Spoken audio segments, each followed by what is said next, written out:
Hi friends, నేను సాయిరామ్. మీరు చూసిన తెలుగు పీసీ వరల్డ్. ఫ్రెండ్స్, నేను చాలామంది మధ్యన కామెంట్లు ఏమంటున్నారంటే, అన్న 35,000 రూపీస్లో ఒక మంచి పీసీ బిల్ చెప్పండి అన్న, ఇంటర్కి సంబంధించిన పీసీ బిల్ చెప్పండి అన్న అని చాలామంది అయితే అడుగుతున్నారు. సో దానికోసం స్పెషల్గా ఈ వీడియో అయితే రికార్డ్ చేస్తున్నాను.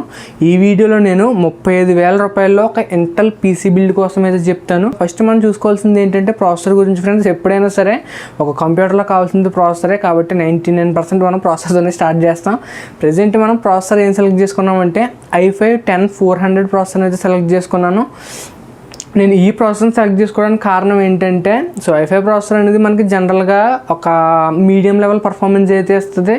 ఈ ప్రాసెసర్ని యూజ్ చేసి మీరు బేసిక్ టాస్క్స్ అన్నీ చేసుకోవచ్చు, మీడియం లెవెల్ కూడా చేసుకోవచ్చు, లైక్ వీడియో ఎడిటింగ్ కానీ ఫోటో ఎడిటింగ్ కానీ ఇటువంటివన్నీ కూడా మీకు ఓకే. అంత బెస్ట్ ఇన్ క్లాస్ ప్రాసెసర్ కానప్పటికీ కూడా ఇది మీకు మ్యాక్సిమం అన్నిటికీ కూడా సపోర్ట్ అయితే చేస్తుంది. ఎటువంటి ప్రాబ్లం లేకుండా ఈ ప్రాసెసర్ మీకు కావాల్సిన పనులన్నీ చేసి పెడుతుంది అనమాట. దానికోసం నేను i5 ప్రాసెసర్ అయితే సెలెక్ట్ చేసుకున్నాను. బట్ కొంచెం ఓల్డర్ జనరేషన్ ప్రాసెసర్ సెలెక్ట్ చేసుకున్నాను. దానికి కారణం ఏంటంటే లేటెస్ట్ ప్రాసెసర్ యొక్క ప్రైజెస్ చాలా ఎక్కువైతే ఉన్నాయి. సో ప్రత్యేకించి ఇంటల్ బిల్డ్ అంటున్నారు కాబట్టి ఎలాగైతే సెలెక్ట్ చేశాను. నేను మ్యాక్సిమం ఏంటంటే రైజన్ పీసీ బిల్డ్స్ని అయితే ప్రిఫర్ అయితే చేస్తాను. బట్ స్పెషల్గా నన్ను అడిగిన సబ్స్క్రైబర్స్ ఎవరైతే ఉన్నారో వారి కోసం అయితే ఈ పీసీ బిల్డ్ అయితే చేస్తున్నాను. సో ప్రాసెసర్ గురించి విన్నారు కదా ఫ్రెండ్స్, i5 10400 ప్రాసెసర్ని అయితే యూజ్ చేస్తున్నాను. అదే మనం మదర్ బోర్డ్ గురించి మాట్లాడుకున్నాం అనుకోండి, నేను గిగాబైట్ నుంచి అయితే సెలెక్ట్ చేశాను. గిగాబైట్ మనకి మంచి మదర్ బోర్డ్ బ్రాండ్ అనేది అనుకోవచ్చు. సో గిగాబైట్ అనే కాదు ఏదైనా సెలెక్ట్ చేసుకోవచ్చు. బట్ గిగాబైట్లో నాకు బడ్జెట్లో అయితే దొరికింది. సో బడ్జెట్ని కన్సిడర్ చేసుకుని ఈ మదర్ బోర్డ్ని అయితే నేను చూస్ అయితే చేసుకున్నాను. మదర్ బోర్డ్ మోడల్ వచ్చేసరికి గిగాబైట్ H410MHV2. సో ఇది మనకి ఒక ఎంట్రీ లెవెల్ మదర్ బోర్డ్ అనేది అనుకోవచ్చు. మదర్ బోర్డ్లో మీకు ఇంకా కావాలంటే వేరే వేరే మదర్ బోర్డులు అయితే సెలెక్ట్ చేసుకోవచ్చు. బట్ నాకు నచ్చింది ఏంటంటే ఇంటల్ ప్రాసెసర్కి సంబంధించి మనకి ప్రాసెసర్ల కాస్ట్ ఎట్లా ఉన్నా సరే మదర్ బోర్డుల కాస్ట్ అయితే మాత్రం విపరీతంగా ఉంటుంది. అంత కాస్ట్ ఎందుకు పెడతారో నాకైతే తెలీదు. ఇంటల్కి సంబంధించిన మదర్ బోర్డ్స్ అన్నీ కూడా మీకు చాలా కాస్ట్లీగా అయితే ఉంటాయి. సో అది నాకు ఒక మెయిన్ ప్రాబ్లం కింద అయితే అనిపిస్తుంది. మీరు ప్రాసెసర్ ప్రైజెస్ కంపేర్ చేసుకున్నారనుకోండి మీకు కరెక్ట్గానే ఉంటాయి, కాంపిటేటివ్గానే ఉంటాయి. అదే మదర్ బోర్డ్స్ చూసుకున్నారనుకోండి, మదర్ బోర్డు మీకు ఈ ప్రైస్ పెట్టుకున్నారు అనుకోండి 6,000-6,500 ప్రైస్ పెట్టుకున్నప్పుడు మీకు అక్కడ ఎంట్రీ లెవెల్ కాదు, AMDలో మీకు almost medium to high level mother boards అయితే వచ్చేస్తాయి. సో దానికి ఆ విషయం మాత్రం గుర్తుపెట్టుకోండి. సో ఓవరాల్గా మనకి ఎక్కువ ప్రైస్ అయితే అవుతుంది ఇంటల్ పీసీ బిల్కి సంబంధించి. నెక్స్ట్ చూసుకున్నాం అనుకోండి, మనం ప్రాసెసర్ మదర్ బోర్డ్ గురించి మాట్లాడుకున్నాం కాబట్టి ఆ తర్వాతది ఏంటంటే ర్యామ్ అని అయితే అనుకోవచ్చు. ఫ్రెండ్స్, ఈ ప్రాసెసర్ అండ్ మదర్ బోర్డ్ మనకు old processor and mother board కాబట్టి మనం ఇందులో సెలెక్ట్ చేసుకోవాల్సిన ర్యామ్ ఏంటంటే 2400 MHz ర్యామ్ అయితే సెలెక్ట్ చేసుకోవాల్సి ఉంటుంది. నేను చెక్ చేసినప్పుడు నాకు అంతగా స్టాక్లో అయితే ఏ ర్యామ్స్ అయితే కనిపించలేదు. బట్ ప్రజెంట్ ఏమైనా స్టాక్స్లోకి వస్తే కనుక నేను ఆ ర్యామ్ని మీకు కింద డిస్క్రిప్షన్లో లింక్ ఇస్తాను. ఓన్లీ ర్యామ్ అనే కాదు, మొత్తం ప్రాసెసర్ ఇవన్నీ కూడా నేను కింద డిస్క్రిప్షన్లో లింక్స్ ఇస్తాను. లింక్స్ చెక్ చేసుకుని దాన్ని బట్టి చెక్కింగ్ అయితే చేసుకోండి. ప్రజెంట్ ఏంటంటే ర్యామ్ మనకి 2400 MHz కానీ 66 MHz కానీ మదర్ బోర్డ్ అయితే సపోర్ట్ చేస్తుంది కాబట్టి అందులో నాకు బెస్ట్ ప్రైజింగ్ ప్రకారం చూసుకుని ఏది బాగుందో అది మీకు స్క్రీన్ మీద చూపించి కింద డిస్క్రిప్షన్లో కూడా లింక్ ఇస్తాను, చెక్ చేసుకోండి.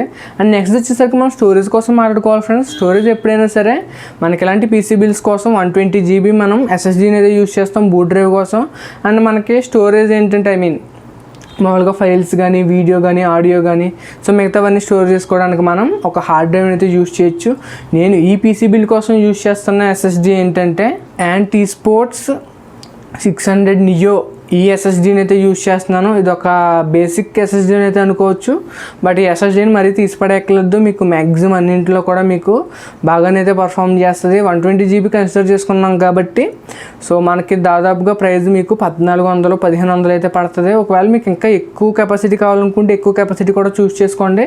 నేను మినిమం మీకు 120 GB ఉంచుకోమని అయితే చెప్తాను. అదే నేను ఈ పీసీ బిల్ అయితే యాడ్ చేశాను. అండ్ నెక్స్ట్ మనం చూసుకోవాల్సింది hard disk friends. Hard disk గురించి మాట్లాడుకున్నాం అనుకోండి, హార్డ్ డిస్క్ నేను చూస్ చేసుకుంటుంది ఏంటంటే సీగేట్ బెరకోడా 1 TB హార్డ్ డిస్క్ని అయితే చూస్ చేసుకుంటున్నాను. సో ఈ హార్డ్ డ్రైవ్ యొక్క లింక్ కూడా నేను డిస్క్రిప్షన్లో అయితే ఇస్తాను, చూడండి. ఈ హార్డ్ డ్రైవ్ మీకు మొత్తం ఏదైతే ఫైల్స్ ఉన్నాయో ఇవన్నీ సేవ్ చేసుకోవడానికి అయితే ఉపయోగపడతాయి. సో ఓవరాల్గా ఈ హార్డ్ డ్రైవ్ అనేది మంచిది ఫ్రెండ్స్, ఎందుకంటే ఇందులో మీకు 64 MB క్యాష్ మెమరీ ఉంటుంది. అంతేకాకుండా దీని స్పీడ్ వచ్చేసరికి స్పిన్నింగ్ స్పీడ్ వచ్చేసరికి 7200 RPM అయితే ఉంటుంది. సో ఓవరాల్గా మీకు SSD అండ్ హార్డ్ డ్రైవ్ అయితే ఇవైతే సరిపోతాయి. అండ్ మనం నెక్స్ట్ మాట్లాడుకోవాల్సింది ఏంటంటే ఎస్ఎంపిఎస్ కోసం. ఎస్ఎంపిఎస్ గురించి చూసుకున్నా సరే మీరు 99% నేను ఒకటే ఎస్ఎంపిఎస్ని అయితే ప్రిఫర్ చేస్తూ ఉంటాను. బేసిక్ బిల్స్ అన్నింటికి కూడా మీరు గిగాబైట్ నుంచి అయితే ఈజీగా అయితే చూస్ చేసుకోవచ్చు. గిగాబైట్ని ఎందుకు నేను ప్రిఫర్ చేస్తానంటే గిగాబైట్లో ఆ మోడల్ మనకి చాలా తక్కువ ప్రైస్గా అయితే వస్తుంది. గిగాబైట్ GP450B ఇది ఒక 80+ బ్రాంజ్ రేటెడ్ పవర్ సప్లై. ఈ పవర్ సప్లైని యూస్ చేసుకున్నారనుకోండి మనకి ఎంట్రీ లెవెల్ పీసీ బిల్స్ అన్నింటికి కూడా సరిపోతుంది. ఒకవేళ మీరు హై అండ్ పీసీ బిల్స్ చేసుకుంటున్నట్లయితే మీకు మోడల్ మారుతుంది తప్పితే మీరు ఈ పీసీ బిల్లో మీరు ఒక చిన్న ఒక 15,000 20,000 రూపాయల గ్రాఫిక్ కార్డ్ యాడ్ చేసుకున్నా సరే ఈ GP450B అనేది మీకు మోర్ దెన్ ఎనఫ్. సో ఈ పవర్ సప్లైని అయితే నేనైతే చూస్ చేసుకున్నాను. అండ్ క్యాబినెట్ కోసం చూసుకున్నాం అనుకోండి, క్యాబినెట్ నేను ఈసారి టెంపర్డ్ సైడ్ గ్లాస్ ప్యానల్ ఉన్న క్యాబినెట్ని అయితే చూస్ చేసుకున్నాను. దాని యొక్క ఇమేజ్ నేను మీకు స్క్రీన్ మీద అయితే చూపిస్తాను, చూడండి. ఓవరాల్గా అది మీకు నాకు ప్రైస్ ప్రకారం చూసుకున్నట్లయితే బాగుందని అయితే అనిపించింది. సైడ్ గ్లాస్ ప్యానల్ ఉంది, అంతేకాకుండా ఫ్రంట్ మనకి 2 RGB ఫ్యాన్స్ అయితే ఉన్నాయి. ఓవరాల్గా లుక్ బాగుంది కాబట్టి అదైతే చూస్ చేసుకున్నాను. ఒకవేళ మీరు దానికంటే బెటర్ చూస్ చేసుకోవాలనుకున్నా, ఇంకా బడ్జెట్ తగ్గించుకోవాలనుకున్నా సరే అది మీరు మార్చుకోవచ్చు. సో ఇంకంతే ఫ్రెండ్స్, మనం ఇంకా మాట్లాడుకోవాల్సింది ఏమైనా ఉందంటే మనం CPU ఫ్యాన్ కోసం అయితే మాట్లాడుకోవాల్సి ఉంది. CPU ఫ్యాన్ గురించి నేనైతే మాట్లాడదలుచుకోలేదు, ఎందుకంటే CPU ఫ్యాన్ మనకి ఈ పీసీ బిల్డ్కి అయితే అవసరం లేదు. ఒకవేళ మీరు కావాలంటే డెడికేటెడ్ ఫ్యాన్ యూస్ చేసుకోవచ్చు. దానికోసం మళ్ళీ మీరు ఒక 1,500 రూపాయలు ఎక్స్ట్రా అయితే ఖర్చు పెట్టాల్సి ఉంటుంది. అండ్ నార్మల్గా మనకి ఇంటెల్ ఫ్యాన్స్ మనకి బాక్స్లో వస్తాయి కాబట్టి నేను డెడికేటెడ్గా ఒక ప్రాసెసర్ కూలర్ని అయితే చూస్ అయితే చేసుకోవట్లేదు. ఫ్రెండ్స్, ఈ పీసీకి అయ్యి ప్రతి కాంపోనెంట్ యొక్క కాస్ట్ని మీకు ఇప్పుడు స్క్రీన్ మీద చూపిస్తాను. ప్రాసెసర్కి ఎంత అయింది, ర్యామ్కి ఎంత అయింది, మదర్ బోర్డ్కి ఎంత అయింది, క్యాబినెట్కి ఎంత అయింది, సో మిగతా కాంపోనెంట్స్ అన్నింటికి ఎంత అయిందో నేను మీకు స్క్రీన్ మీద చూపిస్తాను. అంతేకాకుండా డిస్క్రిప్షన్లో ఏ కాంపోనెంట్కి ఆ కాంపోనెంట్ లింక్స్ అయితే ఇస్తాను. ఒకవేళ మీరు కావాలంటే కింద చెక్ చేసుకోండి, అవసరం ఉంటే కొనుక్కోండి. సో మన లింక్స్ యూస్ చేసి మీరు ఎప్పుడు కొనుక్కున్నా సరే అది మన ఛానల్కి చాలా బెనిఫిషియల్గా అయితే ఉంటుంది. అందులోంచి వచ్చే రెవెన్యూ మన ఛానల్కి చాలా ఉపయోగపడుతుంది. ఫ్యూచర్లో నేను చాలా పీసీ బిల్స్ చేద్దాం అనుకుంటున్నాను, ఎందుకంటే నాకు పీసీ బిల్స్ అంటే చాలా ఇష్టం అనమాట. ఎంత ఇష్టం అంటే నేను మాటలో చెప్పలేను, అంత ఇష్టం నాకు పీసీ బిల్స్ చేయడం అంటే. సో అవన్నీ జరగాలంటే మీరు మన ఛానల్ అయితే సపోర్ట్ చేయండి, సబ్స్క్రైబ్ చేసుకోవడం మర్చిపోకండి, మీ ఫ్రెండ్స్ అండ్ ఫ్యామిలీకి కూడా షేర్ చేయండి. నేను Sairam, signing off guys, bye.